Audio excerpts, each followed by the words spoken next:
হজ এবং কুরবানি উভয় বিষয়ে আলোচনা করছে। এই দুই আয়াতের মধ্যে দুইটা প্রসঙ্গই অল্প কথায় মহান আল্লাহ পাক রব্বুল আলামিন আলোচনা করেছে। ইসলামের গুরুত্বপূর্ণ মৌলিক ইবাদত হজ, কুরবানি। একজন মুমিন, একজন ঈমানদার এই কথাটা মনে রাখতে হবে যে ফরজ, ওয়াজিব, সুন্নতে মুআক্কাদ এই তিন আমলের ক্ষেত্রে কোনোভাবেই অলসতা করতে নাই, গাফলতি করতে নাই। এটা বাধ্যতামূলক। মুমিন মানে এই তিন আমল, যা কিছু আমার উপরে ফরজ, ওয়াজিব এবং সুন্নতে মুআক্কাদা, এগুলো কোনোভাবেই একজন মুমিন ছাড়তে পারে না।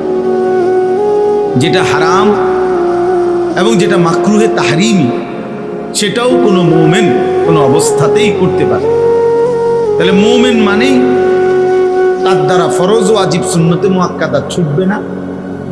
মুমিন মানেই তার দ্বারা হারাম এবং মাকরুহে তাহরিমি বর্জন হবে, করবে না। এরই বলে মুমিন, এরই বলে মুত্তাকি, একেই বলে জান্নাত। অতিরিক্ত নফল, মুস্তাহাব, মাসনুন এগুলো দারাজাত, মর্যাদা আরো বুলন্দ করে। মৌলিক এতটুকুতে কোনো ছাড় নেই। ইসলামের গুরুত্বপূর্ণ এই তিনটা ইবাদত, একটা হলো যাকাত, একটা হলো হজ, একটা হলো কুরবানি। যাকাত এবং হজ ফরজ ইবাদত, হজ এবং যাকাত, আর কুরবানি ওয়াজিব ইবাদত। তাহলে বোঝা গেল কি? বোঝা গেল হজ, যাকাত, কুরবানি এই তিন ইবাদতের ক্ষেত্রে একজন মুমিনের কোনোভাবেই গাফলতি করা, খামখেয়ালি করা উচিত। একটা জিনিস বোঝা দরকার, ইসলামী শরীয়তের মধ্যে যেই আমলের যেই হুকুম, ওই আমলের মাসআলা জানারও সেই হুকুম। অর্থাৎ নামাজ যেমন ফরজ ইবাদত, তো নামাজের পূর্ণ মাসআলা বুঝে নেওয়া, জেনে নেওয়া এটাও ফরজ। যাকাত যেমন ফরজ, তো এটার মাসআলা বুঝা এটাও ফরজ। হজ যেমন ফরজ, এটার মাসআলা বুঝা এটাও ফরজ। কুরবানি যেমন ওয়াজিব, তো এটার মাসআলা বুঝা এটাও ওয়াজিব। মানে কোন অবস্থায় হলে কি কারণে কারো উপরে হজ ফরজ হয়, কুরবানি ওয়াজিব হয়, যাকাত ফরজ হয়, এটা আমাদের জন্য প্রত্যেকের আলাদা আলাদাভাবে জানা ফরজে আইন। ফরজে আইন। অনেক সময় আমরা খামখেয়ালি করি। আমি স্কুলে পড়ছি, কলেজে পড়ছি, আমি সাধারণ মানুষ, আমি গ্রামের মানুষ, আমরা ছোটবেলায় পড়ালেখা করছি না, আমরা মূর্খ সুরূক্ষ মানুষ, গ্রামের মানুষ, হুজুর কোন রকম আমরা পেটে ভাতে চলি। এই সমস্ত নয় ছয় কথা, বাটফারি কথা, এগুলো বলে আপনি শরীয়ত বুঝলেন না, আল্লাহর বিধান শিখলেন না, বুঝলেন না। এই সমস্ত অজুহাত খোদার কসম আখিরাতে হাসরের ময়দানে আল্লাহ পাকের সামনে দাঁড় করানো যাবে না, দাঁড় করানো যাবে না। এসব ফাইজলামি কথা আখিরাতের ময়দানে চলবে, চলবে। সুম্মা লাতুসআলুন্না ইয়াওমাইযিন আনিন নাঈম। আল্লাহ বলেন, আমি প্রতিটি নিয়ামত সম্পর্কে অবশ্যই তোমাদেরকে জিজ্ঞেস করব। এক এক টাকা, এক এক সম্পদ, এক এক টাকার উপার্জন আল্লাহর নিয়ামত, আপনাকে এর জবাবদিহি করতে। এই পরিমাণ টাকা, এই পরিমাণ সম্পদ থাকার কারণে আপনার উপরে হজ ফরজ হয়েছিল, আপনি কেন করলেন? কুরবানি ওয়াজিব হয়েছিল, কেন আদায় করলেন? যাকাত ফরজ হয়েছিল, কেন করলেন? আমি বুঝি নাই, আমি খেয়াল করি নাই, ইত্যাদি বললে বিশ্বাস করেন আখিরাতের শাস্তি থেকে মুক্তি মিলবে। এই জন্য এই তিন আমলের ক্ষেত্রে খামখেয়ালি করতেন। আমি একটা উদাহরণ দিই, তাহলে বুঝবেন। ফজরের নামাজের 2 রাকাত সুন্নত নামাজ, সুন্নতে মুআক্কাদ, মানে ফরজের আগে যে 2 রাকাত নামাজ। তা আমাদের নবী সাল্লাল্লাহু আলাইহি ওয়াসাল্লাম বলেন যে, হে আমার উম্মত, যদি তোমাদের কাউকে ঘোড়ায় পিষা ফেলে, অর্থাৎ তুমি যদি ঘোড়ার পায়ের নিচে পড়ে আহত হও, আঘাতপ্রাপ্ত হও, ঘোড়ায় তোমারে পায়ে ফাড়াইছে, এত ব্যথা, এত বড় আহত হলেও যদি হও, নবীজি বলে তবুও তুমি ফজরের 2 রাকাত সুন্নত ছেড়ো। তাইলে ফজরের 2 রাকাত সুন্নত, সুন্নতে মুআক্কাদা হওয়ার কারণে নবীজি সাল্লাল্লাহু আলাইহি ওয়াসাল্লাম কি পরিমাণ গুরুত্ব দিয়েছেন। আচ্ছা, কোরবানি একটা ওয়াজিব ইবাদত। তো নবীজি বলছেন, মান ওয়াজাদা সাআতান লিআন ইউদাহিয়া, যার কোরবানি করার সামর্থ্য ছিল, কোরবানি ওয়াজিব হয়েছিল, ওয়ালাম ইউদাহি, অথচ সে কোরবানি করলো না, ফালা ইয়াকরাবান্না মুসাল্লানা। দেখেন, কথাটা বোঝা দরকার। আল্লাহর নবী সাল্লাল্লাহু আলাইহি সাল্লাম বলেন, ওই নাফরমান যেন আমাদের সাথে নামাজে না আসে, ও যেন আমাদের মসজিদে না আসে, ও যেন আমাদের ঈদগাহে না আসে। তাহলে কত বড় ধমক দিছে যে বেটা নাফরমান, সামর্থ্য থাকা সত্ত্বেও তুমি কোরবানির ওয়াজিব আদায় করলে না কেন? এখন আপনি যদি বলেন যে আমি বিষয়টা জানি না, আমি মাসালাই বুঝি নাই, তো এইবার তো পিঠা ছেড়ে দিব, ঠিক না? যেহেতু উনি জানে না, অতএব ফেরেশতা বলবে না ওনার ছেড়ে দাও, নাকি? তাইলে বল। আচ্ছা, এবার আপনি দেখেন হজ। রাসূলুল্লাহ সাল্লাল্লাহু আলাইহি ওয়াসাল্লাম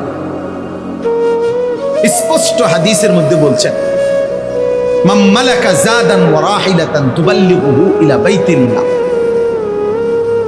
যে ব্যক্তির এই পরিমাণ পাথেয়, আসবাব এবং বাহন সামর্থ্য ছিল যে যার দ্বারা সে আল্লাহর ঘরে হজ করতে পারত। শরীয়ত মোতাবেক একটা নির্দিষ্ট পরিমাণ আছে, আপনার মন মতো সামর্থ্য না, আপনার মন চাইছে হজ, এটা না। শরীয়ত যে পরিমাণ সাব্যস্ত করছে ওই পরিমাণ যখন আপনার হবে, এবার আপনার মন না চাইলেও আপনার উপরে ফরজ, মন না চাইলেও ফরজ। কোন ব্যক্তি যদি ফজরের ওয়াক্ত হয়, সে ঘুমে থাকে, তারপরেও তো তার উপরে নামাজ ফরজ কিনা? তাইলে আপনার মন চাওয়া নিয়ে কথা না। তো আল্লাহ নবী সাল্লাল্লাহু আলাইহি ওয়াসাল্লাম বলে, সামর্থ্য ছিল, ওই পরিমাণ পাথেয়, টাকা, সম্পদও ছিল, বাহনও ছিল, যার দ্বারা সে আল্লাহর ঘরে যাইতে পারত। কিন্তু ফামাতা ওয়ালাম ইয়াহুজ্জা, হজ না করে এই অবস্থায় সে মারা গেল। আহা, নবীজি বলেন, ফালা আলাইহি আন ইয়ামুতা ইয়াহুদিয়ান ওয়ালা নাসরানিয়ান, সে কি ইহুদি হয়ে মরল নাকি খ্রিস্টান হয়ে মরল আমার জানা নেই। আমি রাসূলের এই ব্যাপারে কোনো দায়ভার নেই। এবার একজন লোক হইলো, ভেবে দেখেন, ইনসাফ করে চিন্তা করেন। নবীজি বলছেন, সামর্থ্য থাকার পরেও যে হজ করল না, এই নাফরমান কি ইহুদি হয়ে মরছে নাকি খ্রিস্টান হয়ে মরেছে আমি জানি না। তার মানে অত্যন্ত জরুরি কথা হলো, নবীজি যদি এটাও বলতো যে সে কি মুসলমান হয়ে মরছে না ইহুদি হয়ে মরছে না খ্রিস্টান হয়ে মরছে আমি জানি না, তাইলেও একটা কথা ছিল। কিন্তু এইটাও বলে নাই, মানে মুসলমান হিসাবে মরে নাই, এটা ঠিক আছে নিশ্চিত, তবে বাকি বেঈমানের মধ্যে কোন আইটেম, কি ইহুদি না খ্রিস্টান, এটা আমার জানা। আর আরেক হাদিসে বলছে, ফালিয়ামুত ইনশাআ ইয়াহুদিয়ান ওয়া ইনশাআ নাসরানিয়ান, সামর্থ্য থাকার পরেও যে হজ না করে মরে গেল, নবীজি বলেন সে যেন ইহুদি হয়ে মরুক অথবা খ্রিস্টান হয়ে মরুক, তোর লগে আমার কোনো সম্পর্ক নাই। তাহলে রাসূলুল্লাহ সাল্লাল্লাহু আলাইহি সাল্লাম যদি এই কথা বলে, তাহলে ওই নাফরমানের জন্য হাশরের ময়দানে সুপারিশ করবে কে? তিনি যদি বলে আমি জানি না, আমার কোনো দায়িত্ব নাই, তাহলে এর জন্য সুপারিশ করবে কে? তারে হাউজে কাউসারের পানি দিবে কোন আব্বা? বলে কে দিবে? এই জন্য নবীজি সাল্লাল্লাহু আলাইহি ওয়াসাল্লাম এই ফরজ ত্যাগ করার প্রতি এত বড় ধমক দিয়েছে।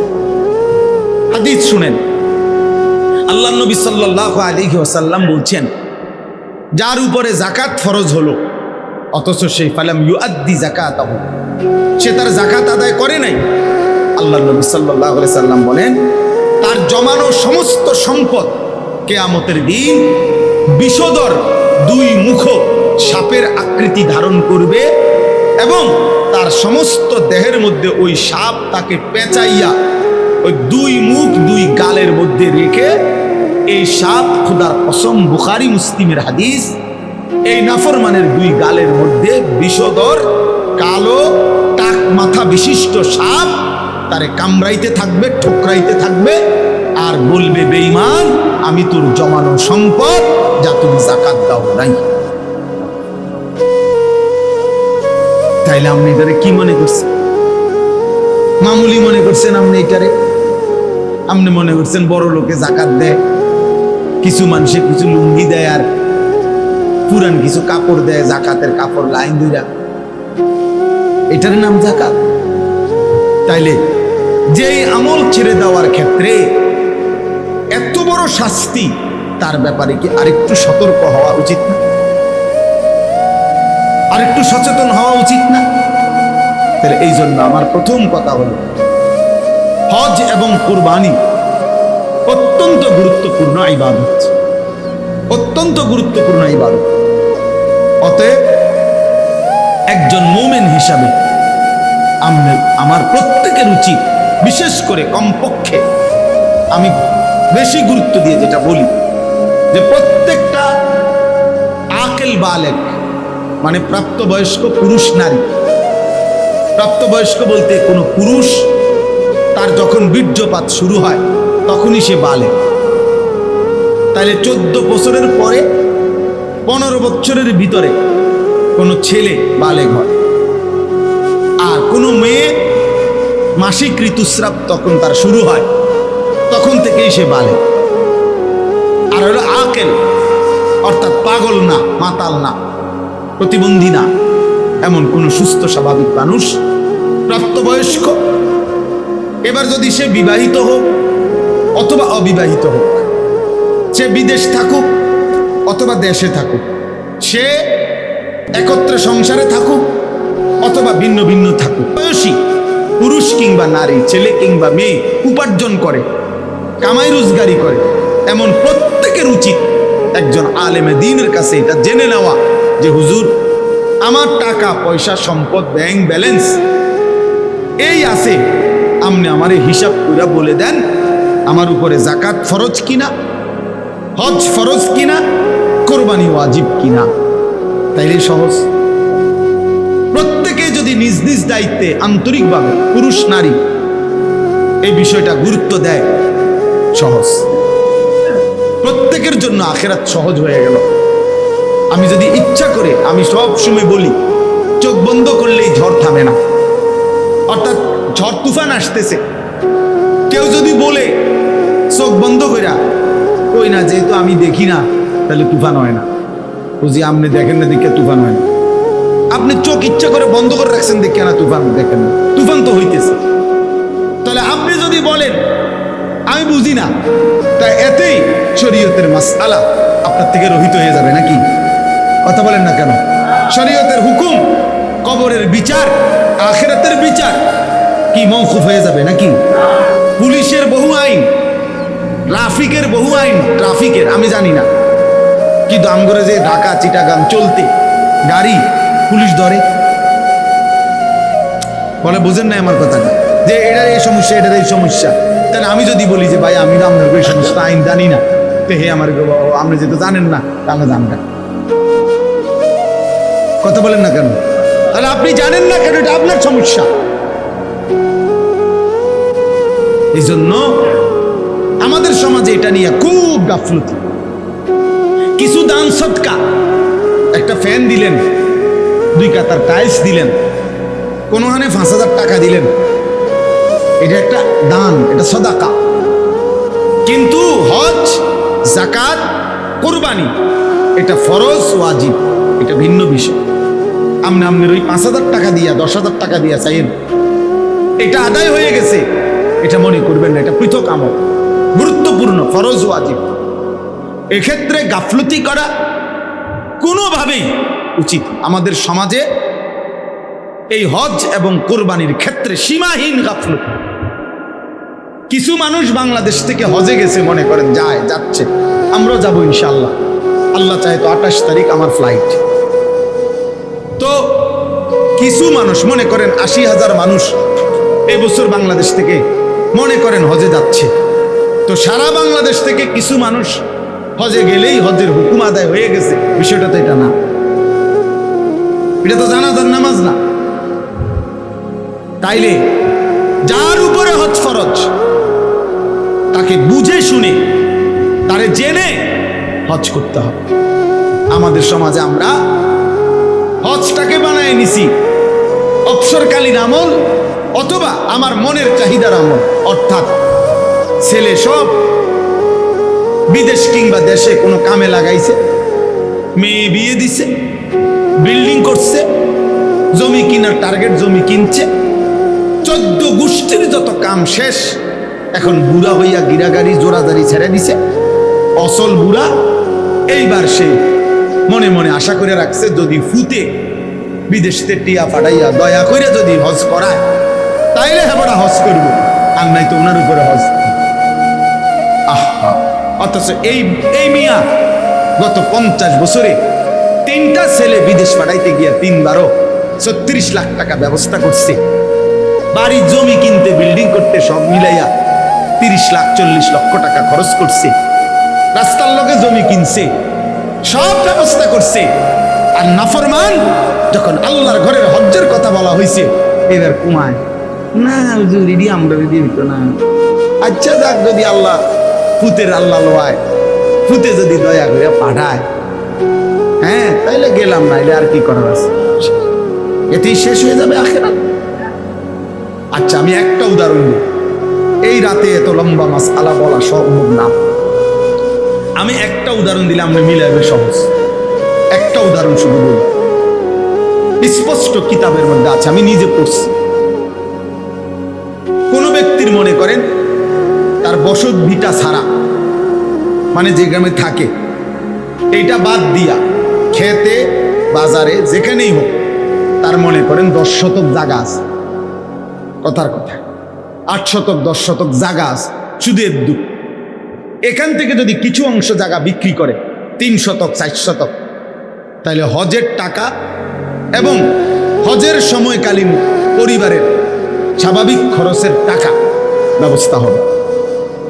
আর ফিরে আসবার পরে বাকি যে দূর জমি আছে ওই বাকিটা, ওইটা দিয়েই ইচ্ছা করলে তার সংসার চলবে। কথা বুঝছেন কিনা?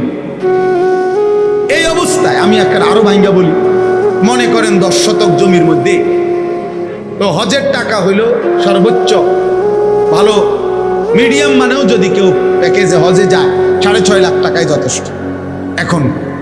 তো 6.5 লক্ষ টাকা, আর মনে করেন 1.5 মাস বউ বাচ্চা পরিবার সংসার চলতে গিয়া ধরেন আরো 1.5 লাখ টাকা, তো কত হইল 8 লাখ টাকা।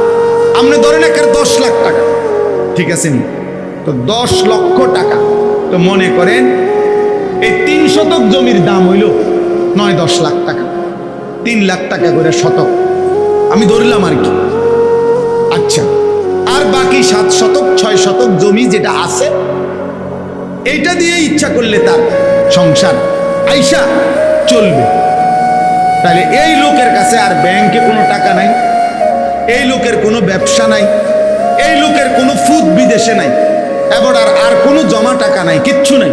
শুধু বাড়িটা আর ওই জমিটা আছে, এদ্দুর জমি আছে, যে এদ্দুর জমির কিছু অংশ বিক্রি করলে হজের টাকা হবে, সংসারের টাকা হবে ওই কয়দিনের 1.5 মাসের। আর আসার পরে শুধু একটু জায়গা, বাকি জায়গাটা দিয়ে ইচ্ছা করলে তার জীবন সংসার চলবে। বিশ্বাস করেন যদি আর কিছুও না থাকে, বাজার ব্যবসা দোকান বিদেশ টাকা, আর কোথাও কোনো টাকা নাই, তাহলে এটুকু জায়গা থাকার কারণেই নিঃসন্দেহে এই ব্যক্তির উপরে হজ ফরজ।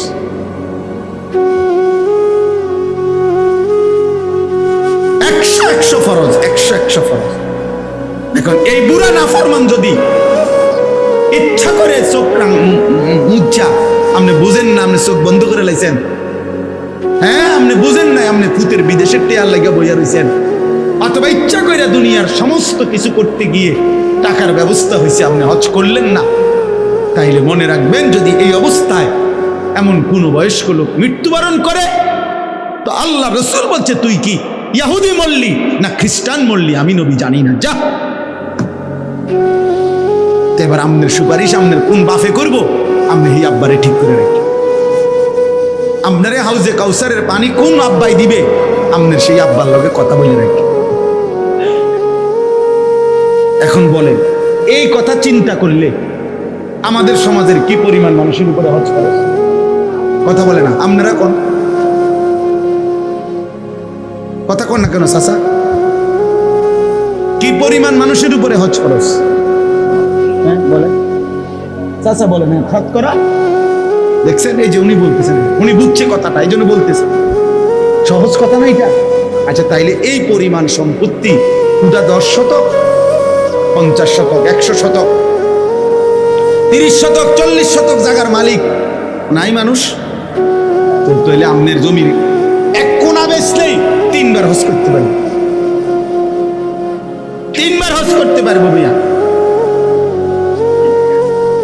এই জন্য দয়া করে কোরআনুল কারীমের মধ্যে আল্লাহ বলছে, ওমান কাফারা ফাইন্নাল্লাহা গানিয়্যুন আনিল আলামিন। আল্লাহ বলছে যে হজ করতে অস্বীকার করে, হজকে যে অবমূল্যায়ন করে, এই হজের আয়াতের পরে এটা, মানে এটা হজের আয়াতের সাথে, ওয়ালিল্লাহি আলান নাসি হিজ্জুল বাইতি মান ইসতাতাআ ইলাইহি সাবিলা। আল্লাহ বলে যাকে আমি সামর্থ্য দিয়েছিলাম তার উপরে আমি আল্লাহ আমার সন্তুষ্টির জন্য আমার ঘরের হজ ফরজ করলাম। ওমান কাফারা, যে প্রত্যাখ্যান করলো, করবে না, আল্লাহ বলেন ফাইন্নাল্লাহা গানিয়্যুন আনিল আলামিন।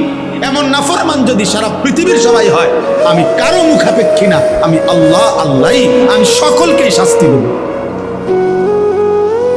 সকলকেই শাস্তি দেব। তাইলে এই বাংলাদেশে একবার একজন নামধারী এক ব্যক্তি, মনে আছে কিনা, বিগত ফ্যাসিস্টের আমলে এক জালেম ক্ষমতার সামান্য কিছু পেয়ে অহংকার করে আল্লাহর ঘরের এই পবিত্র হজকে অবজ্ঞা করেছিল, বিদ্রুপ করেছিল বাংলাদেশে। ওই নাফরমানের নাম এখন আর কোন পৃথিবীর কেউ নেয় না, কেউ থুতুও মারে না, কেউ ফিরেও চায় না, ফিরেও চায়। এই জন্য আল্লাহ বলছে ওমান কাফারা ফাইন্নাল্লাহা গানিয়্যুন আনিল আলামিন। যে আমার হজ থেকে মুখ ফিরায় নেয়, প্রত্যাখ্যান করে, আমি তার মুখাপেক্ষী না। যা বেটা, তোর মতো বেটা আমার ঘরে আসবে না বেটা, তুই যাবি না মানে তোর আমি নিব না বেটা। আমরা কিতাবের মধ্যে পড়ছি, আমার কাছে হযরত মাওলানা আব্দুল মাজিদ দরিয়াবাদী রাহমাতুল্লাহর কিতাব আছে, সফরে হিজাজ।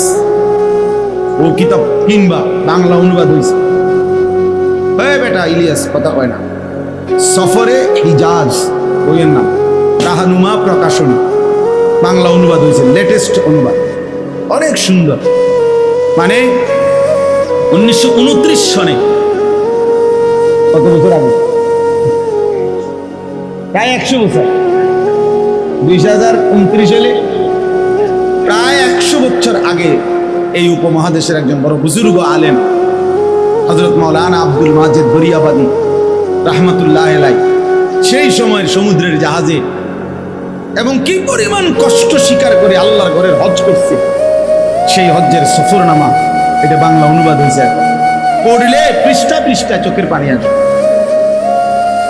যে আমাদের পূর্বসূরীরা আজ থেকে 50 বছর আগে, 100 বছর আগে জীবনের তরে পুরা গ্রাম পরিবার সবার কাছ থেকে জীবনের তরে বিদায় নিয়েই, কাফনের কাপড় সাথে নিয়েই আল্লাহর ঘরের হজের জন্য কি করত? সবাই জানতো পথে পথে বিপদ, সমুদ্র পথের এই লম্বা সফর, মারা গেলে জাহাজ থেকে নদীতে ফেলে দিত, কোনায় দাফন করবো কই? কথা বুঝেন নাই আমরা? এরকম বিপদ। এরপরে মক্কা থেকে মদিনায় যাইতে পথে পথে দস্যু ডাকাতের ভয়,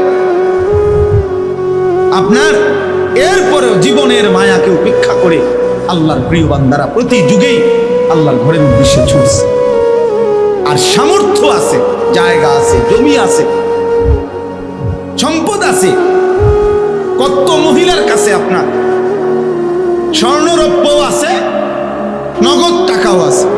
এ বুড়ির কাছে আজকে 10 বছর যাবত কমপক্ষে 2-4-5 লাখ টাকা, 1 লাখ 2 লাখ টাকা আছে, সম্পদ আছে, বেটির নামে জমি আছে, বাপের মরার পরে জমি পাইছে, স্বামীর দেওয়া জমি আছে, পুঁতে কিনা দিছে অথবা নিজের আছে, স্বর্ণরৌপ্য আছে, জমানো টাকা আছে।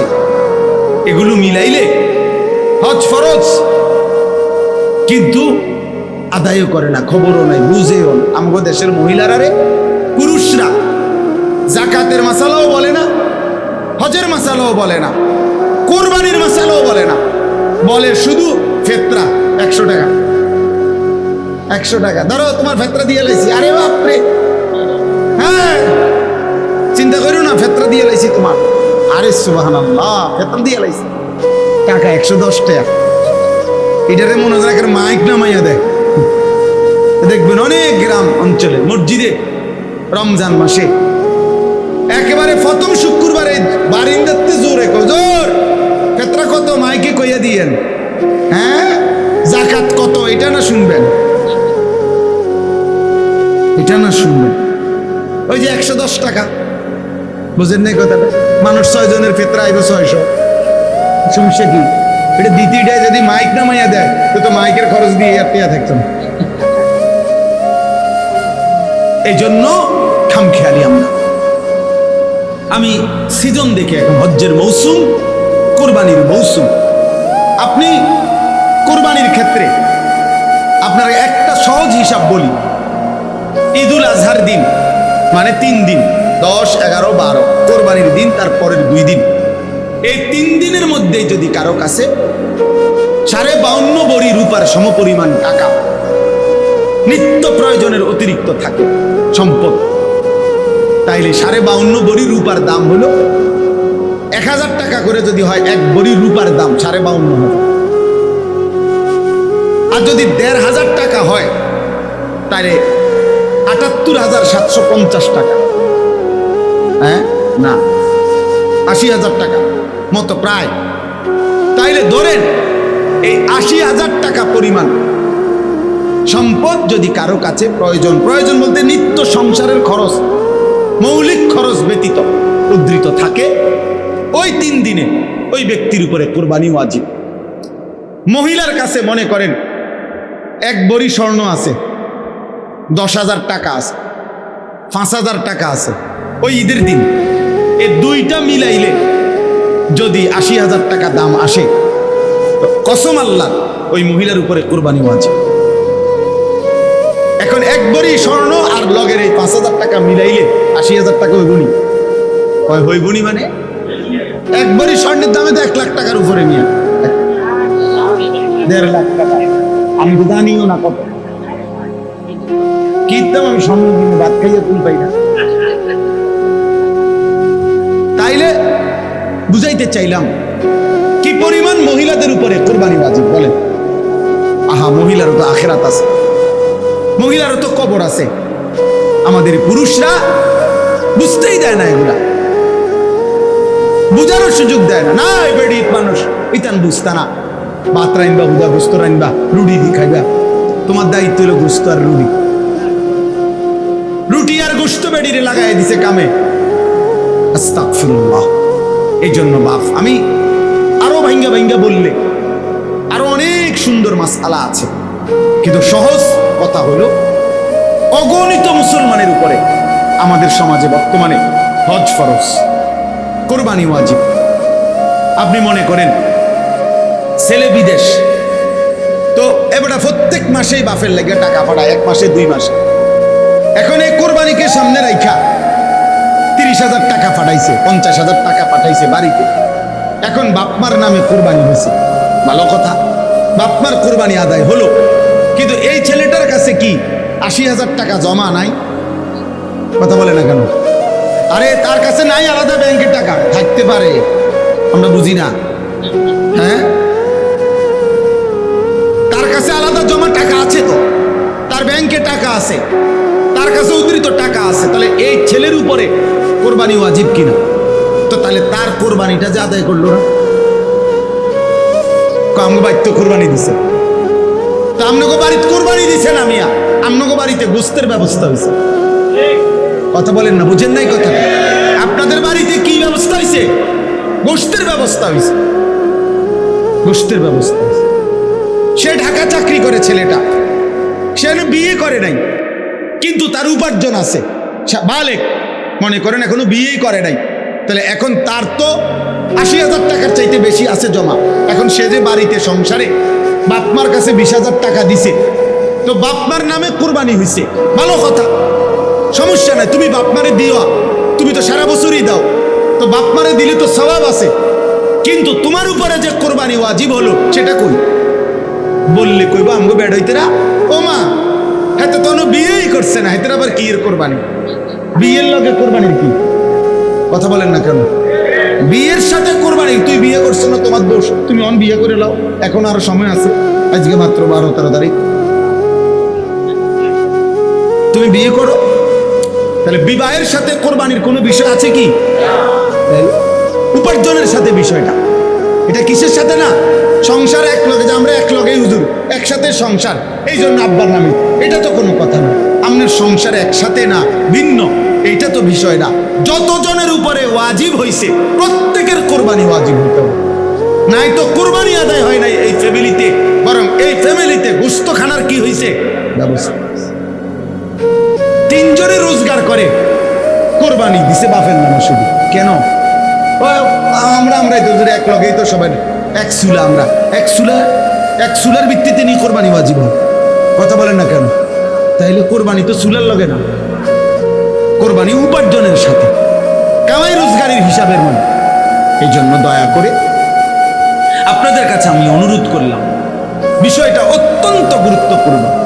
আপনি বুঝতে চান না বলে বা বোঝেন নাই বলে ফেলে দিলে হবে না, হবে না, বরং আমরা প্রত্যেকের উচিত হজ, যাকাত, কোরবানি গুরুত্বের সাথে আদায় করা।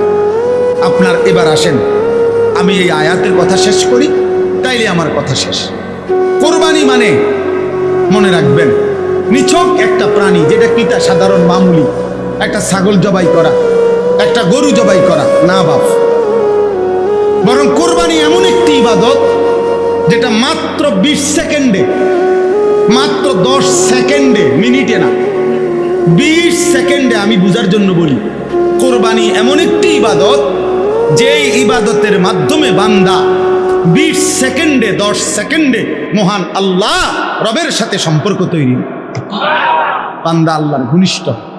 এত দ্রুত গতিতে বান্দা অন্য আমলের মাধ্যমে আল্লাহর ঘনিষ্ঠ হয় না, কোরবানির মাধ্যমে যত দ্রুত। কিভাবে বুঝলাম?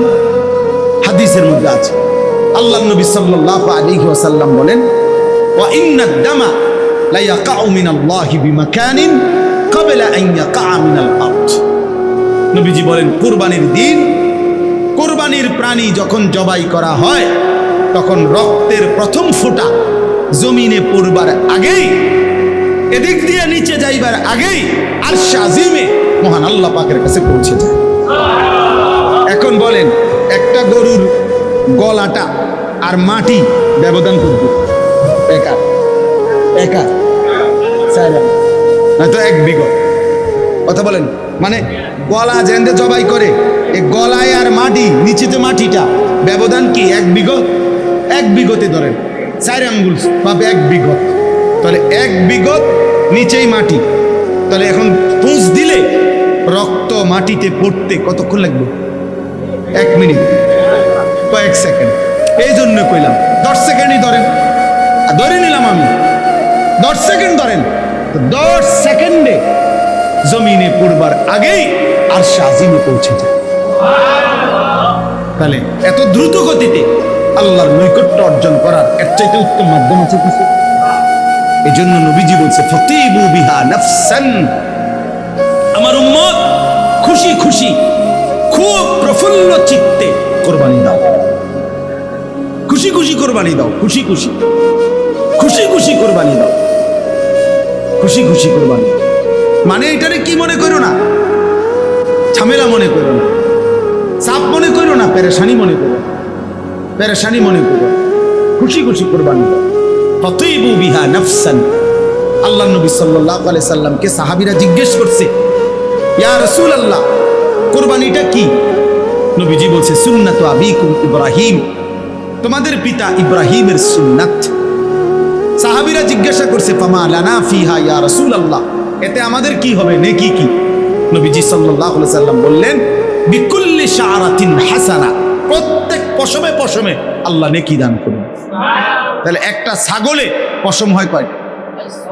একটা গরুতে পশম হয় কয়টা? আমনে হাজার থাকলে আমনে করেন, আমনের যদি আর কাম না থাকে আমনে করেন, আমার আরো বহুত কাম আছে, ঠিকই না? বলেন না কেন? কে গুনবে? তো আল্লাহ নবী সাল্লাল্লাহু আলাইহি সাল্লাম বলছেন, বিকুল্লি শাআরাতিন হাসানা, প্রত্যেক পশমে পশমে আল্লাহ নেকি দান করেন। এই জন্য কুরবানি একটা প্রাণী জবাই না। কিছু মুরতাদ আছে, কিছু নাস্তিক বেঈমান আছে, কিছু মুনাফিক এই বাংলাদেশেও আছে, আমরা নিজে পত্রিকায় দেখছি, বিবৃতি দেয় যে এত প্রাণী জবাই না করে এই টাকাগুলো গরিব দুঃখীকে দান করলে ভালো হতো। মানে বেঈমানে মনে করছে এটা শুধু একটা প্রাণী জবাই, মুনাফিকে মনে করছে এটা একটা প্রাণী জবাই। যে না বেটা, এটা প্রাণী জবাই না। এইখানে আল্লাহ তাআলা বলেন, ওয়ায়াযকুরু ইসমাল্লাহি ফি আইয়ামিন মা'লুমাত আলা মা রাযাকাহুম মিন বাহিমাতিল আনআম। চতুষ্পদ হালাল যেই প্রাণীগুলোর উপরে কোরবানির নির্ধারিত 3 দিনে জবাইয়ের মুহূর্তে আমি আল্লাহর নাম, আমার স্মরণ, আল্লাহু আকবার, এটা যে উচ্চারিত হয়, আমার জমিন গোটাটার মধ্যে তাকবীরের আওয়াজ হয়, এই উদ্দেশ্যেই কোরবানির বিধান দিয়েছে। আমার তাকবীর, আমার আওয়াজ বুলন্দ। কি বুলন্দ হয়? তাকবীরে মুমিনের বিজয়। এই সেদিন শনিবারে আপনারা আশ্চর্য হবেন, এটা সারা পৃথিবী দেখছে আলহামদুলিল্লাহ। শনিবার দিন সর্বশেষ, এই শনিবার দিন পাক ফজর, ফজরের নামাজের সালাম ফিরাইয়াই পাকিস্তানের সেনাবাহিনী নারে তাকবীর আল্লাহু আকবার বলে চূড়ান্ত হামলা করছে ইন্ডিয়ার বেঈমানদের উপরে। 3 ঘন্টার ব্যবধানে ওই বুড়া আব্বা আমেরিকার থেকে ফোন করছে, তাই মেলাও। হ্যাঁ, বুড়া বেঈমান তাড়াতাড়ি বলছে, থামো থামো, উড়ে এলাইব, উড়াইয়া ফেলবো, উড়াইয়া ফেলবো। বলছে, বুঝাইছে সারা পৃথিবীরে ফিলিস্তিন মনে করো না, সারা পৃথিবীরে গাজা মনে করো না। বুঝেন নাই? এই জন্য ফজরের, আমি কত মনে আছে নি কথা, আমি বহু বয়ানে বলছি, কেউ শুনছে কিনা, যে ফজরের নামাজে মুমিনের বিজয়, ফজরের ওয়াক্তে মুমিনের বিজয়। এই দিন প্রমাণ চাবা, খবর লাগাও, আবার দেখো খবর। ফজরের নামাজের পরেই সালাম ফিরাই আল্লাহু আকবার বলে আক্রমণ করছে। আমার মন বলছে ফজরের পরের আল্লাহু আকবার বলার সাথে সাথে আল্লাহর আরশে আল্লাহ ঘোষণা দিয়েছে, যা ফেরেশতা বিজয় দিয়ে দে, যা। আমার বান্দা তাকবীর দিছে, দেখ বিজয় দিয়ে দে। ফাল মুগীরাতি সুবহা, কোরআন শরীফ আছে, ওয়াল আদিয়াতি যাবহা, ফাল মুরিয়াতি কদহা, ফাল মুগীরাতি সুবহা। আক্রমণের সময় আল্লামা আজিজুল হক রাহমাতুল্লাহ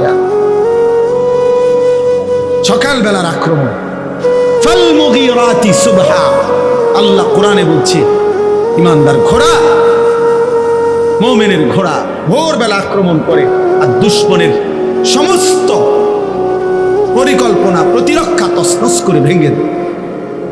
আলহামদুলিল্লাহ, আলহামদুলিল্লাহ। এই জন্য যুবক মনে রাখো, আগামীর পৃথিবী ইসলামের পৃথিবী ইনশাআল্লাহ। ফিলিস্তিন আর ইসরায়েল যুদ্ধ, এটা 2 দেশের যুদ্ধ না, ঈমান আর কুফরের যুদ্ধ। পাকিস্তান আর ভারত 2 দেশের যুদ্ধ না, ঈমান আর কুফরের যুদ্ধ। কাশ্মীর আর ভারত 2 দেশের যুদ্ধ না, ঈমান আর কুফরের যুদ্ধ। আরাকান এবং বার্মা 2 অঞ্চলের যুদ্ধ না, ঈমানদার আর বেঈমানের যুদ্ধ। এটা জন্য ইনশাআল্লাহ মুমিনের বিজয় আসবে।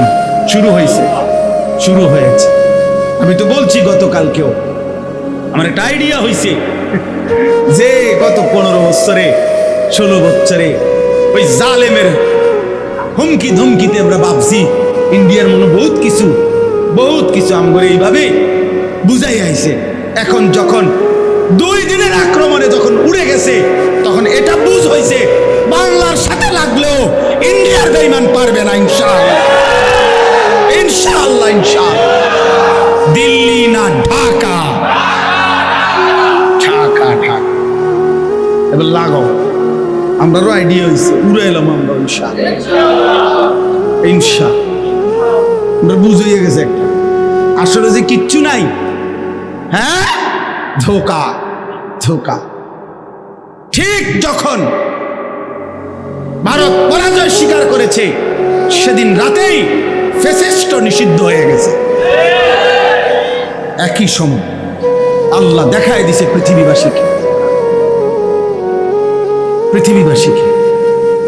এজন্য আগামীর সম্ভাবনা, ইমানের সম্ভাবনা, আগামীর সম্ভাবনা ইনশাআল্লাহ ইসলামের সম্ভাবনা, আগামীর পতাকা কালেমার পতাকা। ইনশাআল্লাহ মুসলমান জিতবে ইনশাআল্লাহ। শুনবেন একদিন ঘুম থেকে উঠা যে ফিলিস্তিন বিজয় হয়ে গেছে। আমি বললাম ইনশাআল্লাহ হবেই হবে। আমি থাকি বা না থাকি, হবেই হবে। আমার সন্তানকে বলছি, আব্বা যুদ্ধ করবা তুমি নয় আমি, জীবন দিবা আল্লাহর জন্য, দ্বীনের জন্য, জান বাজি রাখবা। এই জন্য আমাদের যুবক ছেলেরা ফেরা দরকার। প্রিয় ভাই, ফিরে আসা দরকার। আল্লাহর দিকে আসো, আল্লাহকে সেজদা দাও, আল্লাহকে বলো মাওলা আগামীর মাহাদির সৈনিক যারা সারা পৃথিবীর বেঈমানের বিরুদ্ধে যুদ্ধ করবে, সেই কাফেলায় আমার নাম তুলে দাও। আমিন আমিন। কোন আপোষ না, জিহাদ। কি বলেন? আপোষ না, জিহাদ। আপোষ না, জিহাদ। জিহাদ জিহাদ ইনশাআল্লাহ। ওই আপনার জাতিসংঘ, ইউরোপ আমগো সমাধান কেউ দিবে না, আমাদের সমাধান আল্লাহ দিবে। আমাদের বিজয় দেবে কে? আল্লাহ আছেন। এই জন্য বললাম, আল্লাহ নিজে বলছে ওয়ায়াযকুরু ইসমাল্লাহি ফি আইয়ামিন মা'লুমাত আলা মা রাযাকাহুম মিন বাহিমাতিল আনআম। কেন কুরবানি দিলাম? আল্লাহ বলেন নির্ধারিত এই দিনগুলোতে যেই প্রাণীগুলো জবাই হয়, সেই জবাইয়ের মুহূর্তে আমি আল্লাহর জিকির, আমার নাম, আমার স্মরণ, আমার তাকবীর যে বুলন্দ করে, আমি রব এটা শুনতে চাই। আমার জমিনের সর্বত্র একসাথে আমার নাম উচ্চারিত হবে। আমার কোটি কোটি বান্দা কুরবানি করবে আর আল্লাহু আকবার বলে উঠবে। আমি রবের আরশে আজিমে এটা পৌঁছবে, আমি গ্রহণ করব আর আমার বান্দার গুনাহ মাফ করে দেবো, এটা আমি চাই। যেন কুরবানি মামুলি না, আমি এটারে হুদা একটা কি কুরবানি না করতে, না না না না না না, এটা বহুত বড় বিষয়, বহুত বড় বিষয়, বহুত বড় বিষয়। আল্লাহ তাআলা আমাদেরকে গুরুত্বের সাথে প্রত্যেককে কুরবানি করার তৌফিক দান করেন। আল্লাহ তাআলা বলেন ওয়াআদ্দিন ফিন নাস বিল হজ্জ ইয়াতুকা রিজালান ওয়া আলা কুল্লি দামিরিন ইয়াতিনা মিন কুল্লি ফাজ্জিন আমিক। আল্লাহ বলেন, হে আমার নবী ইব্রাহিম, আমার ঘর কাবা তোমার দ্বারা বানিয়েছি, সারা পৃথিবীর মুমিনদেরকে তুমি ডাকো, আমার বান্দাদেরকে ডাকো, ওরা যেন আমার ঘরে হজ করতে আসে। আল্লাহর নবী ইব্রাহিম বলছে, মাওলা সারা পৃথিবীর মানুষকে আমি একসাথে কিভাবে ডাকবো? তাফসীরের মধ্যে আছে, আল্লাহ বলছে নাদি ওয়া আলাইয়াল বালাগ, তুমি ডাকো পৌঁছাবো আমি। তুমি ডাক দাও, তোমার আওয়াজ এর দূর হয়েছে এর দূর দাও, বাকিটা আমি সর্বত্র পৌঁছাই দেব। এই জন্য মুয়াজ্জিন খুব দামি। মুয়াজ্জিনের আজান সে তার সাধ্য মতো দেয়, আর সে আজিমের মালিক আল্লাহ, আল্লাহর জমিনের সর্বত্র পৌঁছায়। ইয়াতুকা রিজালান ওয়া আলা কুল্লি দামিরিন ইয়াতিনা মিন কুল্লি ফাজ্জিন আমিক। আল্লাহ বলেন, আজকে তুমি ডাক দিয়ে রাখো, আগামীর কিয়ামত পর্যন্ত আমি আল্লাহ আমার এই ঘরের উদ্দেশ্যে আমার বান্দাদেরকে আমি টেনে আনবো। যারা কাছের তারা পায়ে হেঁটেই আসবে, আর যারা দূরের তারা যত দূর দূরান্তই হোক, পৃথিবীর শেষ প্রান্তের প্রতিটা গলি থেকে হলেও আমার বান্দারা এত দূর থেকে আসবে যে আস্তে আস্তে বাহন দুর্বল হয়ে যাবে। মানে মানুষ না, শুধু বাহন। এটা সহজ হিসাব বলে আমি বুঝছি, যেটা এখনকার যুগের হিসাবে এত দূরের থেকেও ফ্লাইট, যে এক বিমানে, এক ফুয়েলে, এক তেলে একবারে আসতে পারবে না। পৃথিবীর এত দূরের থেকেও হজ্জে আসে, যে কোনোভাবেই এক ফ্লাইটে হয় না। এজন্য মাঝখানে তেল শেষ হইয়া যায়, মাঝখানে ট্রানজিট দিতে হয়, কোনো দেশে থামতে হয়, নিয়ে আবার তেল নিয়ে আবার ফ্লাই করতে হয়। অর্থাৎ আল্লাহ যেন বলছে এত দূর থেকেও আসবে, যে তেল শেষ হয়ে যাবে, বাহন দুর্বল হয়ে যাবে, তো আবার ঠিক করে আবার যাইতে হবে। আসবেই আমার বান্দা। এবার আল্লাহ তাআলা বলেন, এই শেষ কথা হলো, আল্লাহকে যদি জিজ্ঞাসা করেন, মাওলা নামাজ জাকাত রাখা ফরান, জাকাত বাইর থেকে দিলেই হয়, রোজা এলাকার থেকে আদায় করলেই হয়, সব ইবাদত, জিকির বলেন, তেলাওয়াত বলেন, দান বলেন, সাদাকা বলেন, এই ভাই শেষ কথা শুনেন, মজার কথা এটা, সব ইবাদত তো যার জায়গার থেকে করলেই চলে, চলে না? কথা বলেন না? হ্যাঁ, তাইলে যার যার এলাকাতেই তো হচ্ছে নামাজ, রোজা, জাকাত, হ্যাঁ, কুরবানি, দান, সাদাকা, জিকির, তেলাওয়াত। তো আল্লাহকে এবার যদি প্রশ্ন করি, মাওলা শুধু এই একটি ইবাদত হজ, এটার জন্য সারা পৃথিবীর দূর দূরান্ত থেকে আপনার বান্দাদেরকে আপনি কেন ডাইকে আনেন? এক জায়গা আনেন কেন?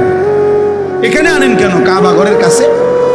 আল্লাহ নিজে বলতেছেন, লিয়াশহাদু মানাফিআ লাহুম। আমি বলবো না, আল্লাহ বলে বান্দা আমি বলবো না, ও আয়েশা নিজে দেখে যাক। সব কিছু বলে যায় না।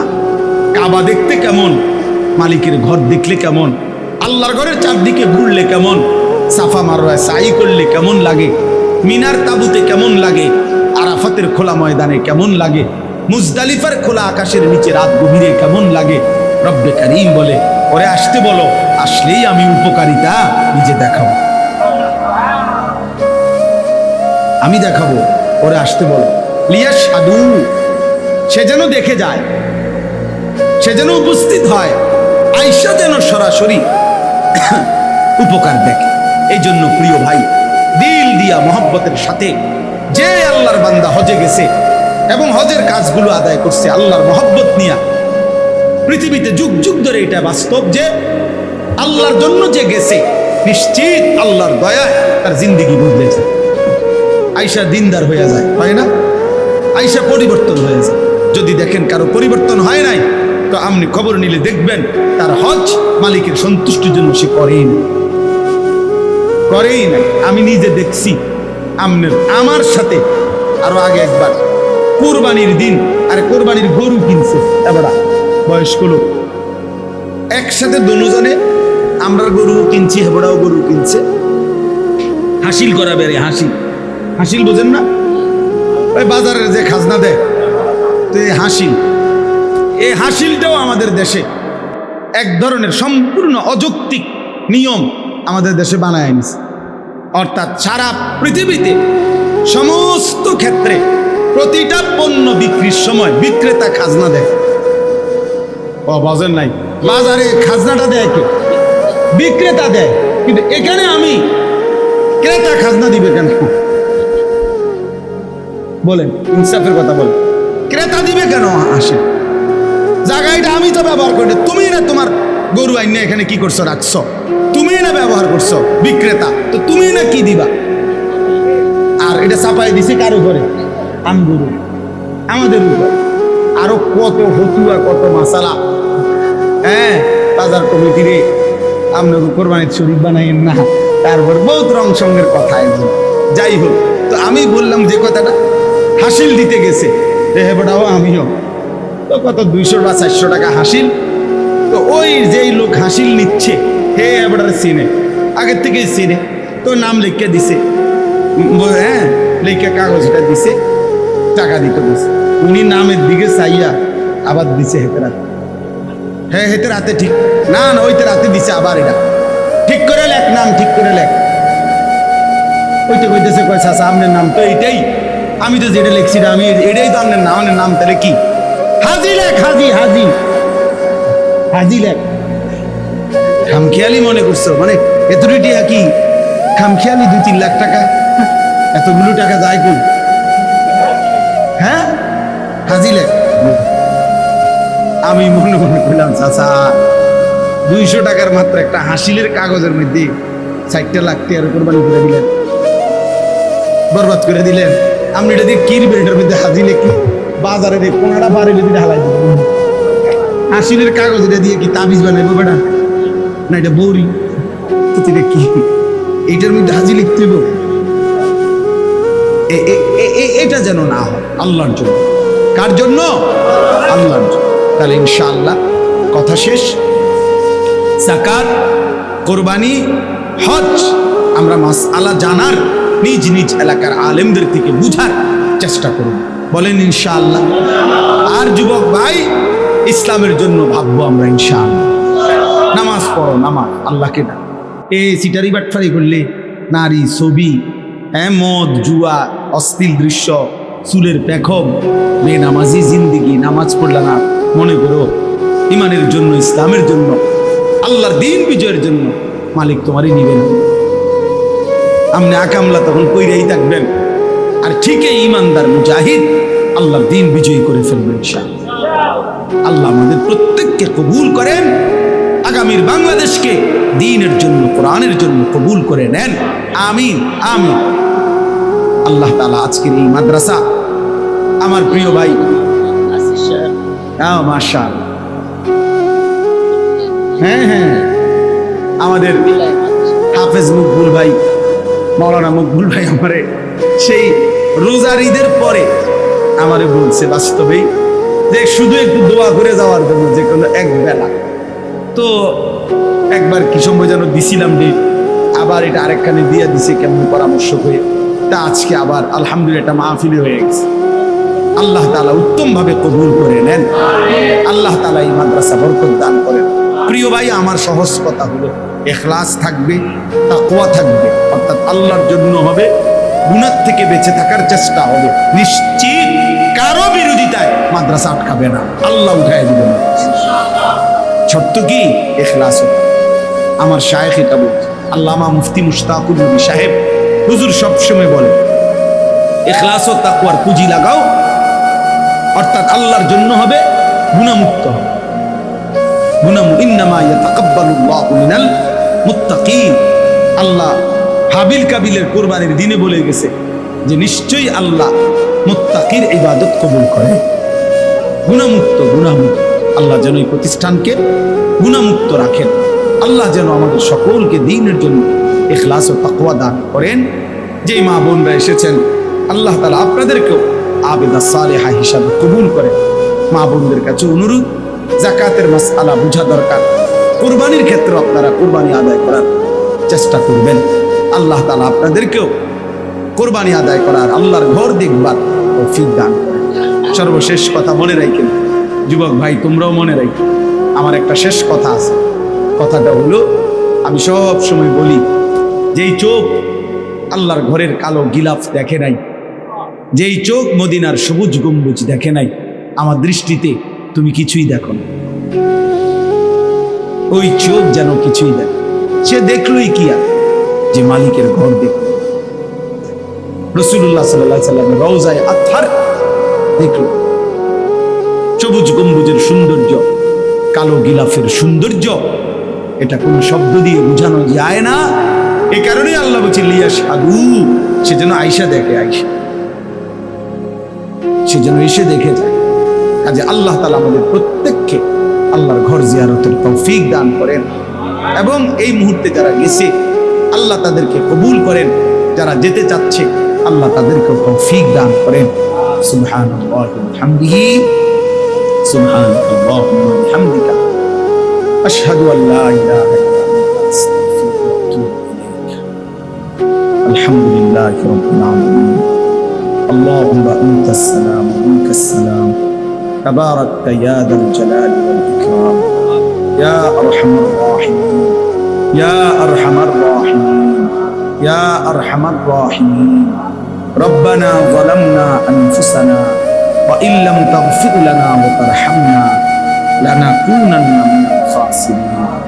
রব্বানা আতিনা ফিদ দুনিয়া হাসানাহ ওয়া ফিল আখিরাতি হাসানাহ وقنا عذاب النار رب ارحمهما كما ربياني صغيرا ربنا هب لنا من أزواجنا وذرياتنا قرة أعين واجعلنا للمتقين إماما رب ارحمهما كما ربياني صغيرا আয় আল্লাহ আপনি আমাদেরকে মাফ করে দেন রব্বে করিম আপনি মাফ করে দেন মেহেরবান মওলা আপনি মাফ করে দেন রাত গভীরে অল্প কয়েকজন বান্দা আমরা আপনার আল্লাহ আপনি আমাদেরকে মাফ করে দেন পেছনের জীবনের সব গুনাহ মাফ করে দেন আগামী জীবন আপনি সুন্দর করে দেন ঈমান আমল দান করেন ইজ্জত আফিয়ত দান করেন তাকওয়া তাহারত দান করেন গুনাহ থেকে বাঁচবার তৌফিক দান করেন আপনার ইবাদত আল্লাহ সহি শুদ্ধভাবে আদায় করার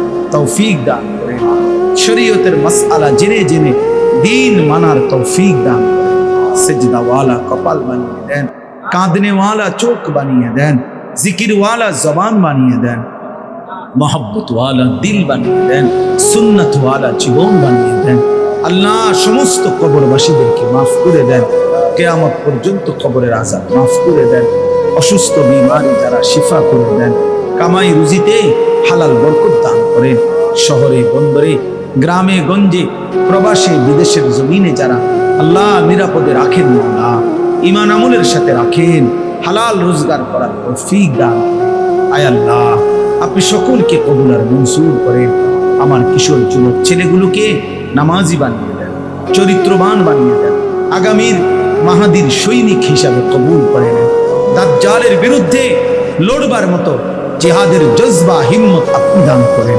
আয় আল্লাহ আমার দেশের নওজওয়ানদেরকে আপনি কবুল করে নেন আমার দেশের নওজওয়ানদেরকে আপনি কবুল করে নেন জালেমের মোকাবেলায় বুক টান করে দাঁড়াবার তৌফিক দান করেন হিম্মত দান করেন আল্লাহ প্রতিবেশীর আল্লাহ আক্রমণ থেকে আমাদেরকে হেফাজত করেন আমাদেরকে হেফাজত করেন আমাদেরকে হেফাজত করেন আল্লাহ আমার দেশের প্রতি ইঞ্চি জমিন আপনি নিরাপদ করে দেন নিরাপদ করে দেন জান মাল ইজ্জত আবরুর হেফাজত করেন আল্লাহ গোটা দেশের মধ্যে খায়র ও বরকত নাজিল করেন আল্লাহ আপনি কবুল করেন মঞ্জুর করেন আয় আল্লাহ গাজা ফিলিস্তিনের মজলুম মুসলমানকে বিজয় দান করেন আল্লাহ পাকিস্তানের মতো একটা বিজয় ওদেরকেও দেন না গাজাবাসীকেও একটা বিজয় দেন মাওলা ফিলিস্তিনকে বিজয় দেন মাওলা মায়ের চোখ মুছে দেন মাওলা বাচ্চার চোখের পানি মুছে দেন মাওলা আয় করিম আয় করিম আয় রহিম আয় রহমান আয় মাওলা আপনি বিজয় দান করেন আপনি বিজয় দান করেন মজলুমের বিজয় দান করেন জালেমকে ধ্বংস করে দেন জালেমকে ধ্বংস করে দেন আল্লাহ নেতানিয়াহুকে ধ্বংস করে দেন নেতানিয়াহুকে ধ্বংস করে দেন ইসরায়েলের বেঈমানদেরকে ধ্বংস করে দেন আল্লাহ মুমিনের বিজয় দান করেন আয় আল্লাহ এই মাদ্রাসাখানা কবুল করে নেন মাদ্রাসায় ইখলাস দান করেন তাকওয়া দান করেন আলো উস্তাদ মিলায়া দেন আলো ছাত্র মিলায়া দেন এলাকাবাসীকে মাদ্রাসার প্রতি আন্তরিক বানিয়ে দেন আল্লাহ মাদ্রাসার জরুরত আপনি পূরণ করে দেন আপনি পূরণ করে দেন আয় আল্লাহ এক আর নেক মোহাব্বতের সাথে মাদ্রাসা গড়বার তৌফিক দান করেন আল্লাহ অনেক উলামায়ে কেরাম আমার প্রিয়জনরা আল্লাহ আমার মোহাব্বতের উলামারা আল্লাহ আল্লাহ আপনি সবাইকে কবুল আর মঞ্জুর করেন আয় আল্লাহ মকবুল ভাইয়ের ভাগ্নি আল্লাহ নাতনি আল্লাহ আফিয়ত দান করেন অসুস্থ শিফা করে দেন আল্লাহ আমাদের অনেকে অসুস্থ আল্লাহ প্রত্যেককে সুস্থতার নিয়ামত দান করেন আয় আল্লাহ প্রত্যেককে আল্লাহ আপনি কবুল করে নেন রব্বির হামহুমা কামা রব্বায়ানি সগীরা রব্বির হামহুমা কামা রব্বায়ানি সগীরা আয় আল্লাহ পাশের ভাই তো দোয়া চেয়েছেন আল্লাহ যার দ্বারা দেশ জাতি এলাকা মহল্লার কল্যাণ হবে খায়ের হবে তাকেই মানুষের নেতৃত্বে আল্লাহ আপনি দান করেন আয় আল্লাহ আপনি সবাইকে কবুল আর মঞ্জুর করে নেন সুবহান রাব্বিকা রব্বিল ইজ্জাতি আম্মা ইয়াসিফুন ওয়া সালামুন আলাল মুরসালিন আলহামদুলিল্লাহ সবাই মনোযোগ দিলে সবার ভালো আসলে দেখেন আমি প্রত্যেক দিন বলি কথা আন্তরিকতা নিয়ে শুনলে মহব্বতের সাথে শুনলে মানুষের পরিবর্তন একদিনে হয় না এক বেলাতে হয় না বাকি শুনতে থাকলে ইনশাআল্লাহ একদিন আগ্রহ আন্তরিকতা থাকলে আল্লাহ তৌফিক দিয়ে আল্লাহ তাআলা বান্দার দিল দেয়, আল্লাহ তাআলা বান্দার আমল দেয়। জন্য আন্তরিকতা, একাগ্রতা, মনোযোগ দিয়ে শুনলে ছোট্ট কথাও অনেক সময় বড় উপকার। অপরিচিত হোক একজন আলেম, হতে পারে মসজিদের ইমাম সাহেব, সবাই চিনে না, কিন্তু আল্লাহ তাআলা তার কথার মধ্যেও অনেক নূর রাখছে। এই জন্য আমাদের দরকার হলো আল্লাহর কথা মনোযোগ দিয়ে শুনে, আন্তরিকতা দিয়ে শুনে। এই জন্য আমরা সবাই যে কয়েকজন আল্লাহর বান্দা বসছেন, এই হাতে যদি মোবাইল ধরে রেকর্ড করেন অথবা এটা নিয়ে হাতে ধরে রাখেন, জীবনেও মনোযোগ আসবে, ফায়দা হবে। এই মোবাইল আপনার দিল কখনো বসাবেন, ওই মোবাইলের মধ্যেই জমবে, হাতে ধরা, অন্তরে বসবে না। আমার জীবনের এটা অভিজ্ঞতা। এই জন্য আমি অনুরোধ করছি, মোবাইল হাতে ধরে রেখে রেকর্ড করার কোনো দরকার নেই। এমনি শুনলে ভালো, আল্লাহর কথা বুঝলেই ভালো। আল্লাহ আমাদেরকে তৌফিক দান করেন। এই আয়াত দুইটা, এই দুইটি আয়াতের মধ্যে